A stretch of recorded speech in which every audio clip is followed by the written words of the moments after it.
PT syllabus পাওয়ার পর তোমরা অনেকেই আমাদেরকে প্রশ্ন করছো যে ম্যাডাম পিটির পিওয়াইকিউ পাওয়া যাবে।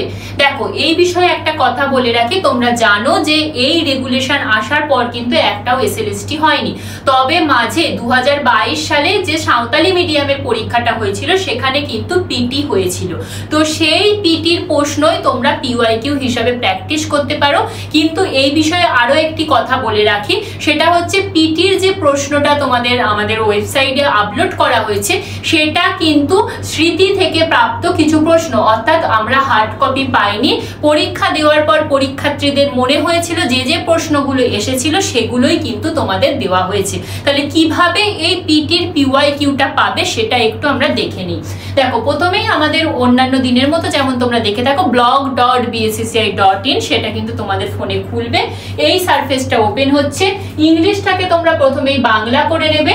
বাংলা করার পরে তোমরা কিন্তু একটু নিচে স্ক্রল ডাউন করবে।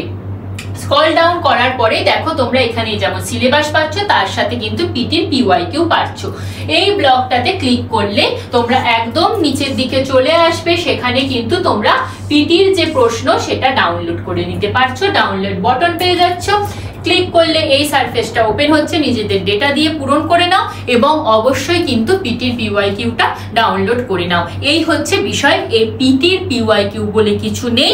আবারও বলছি, এটা কিন্তু 2022 সালে যে সাঁওতালি মিডিয়ামের পরীক্ষাটা হয়েছিল সেই পরীক্ষার পরীক্ষার্থীরা যেসব প্রশ্নগুলো মনে রাখতে পেরেছে সেই প্রশ্নগুলোকে আমরা একসঙ্গে করে পিওয়াইকিউ হিসেবে তোমাদের সামনে পেশ করছি, যাতে তোমরা বুঝতে পারো প্রশ্ন ঠিক কেমন এসেছিল।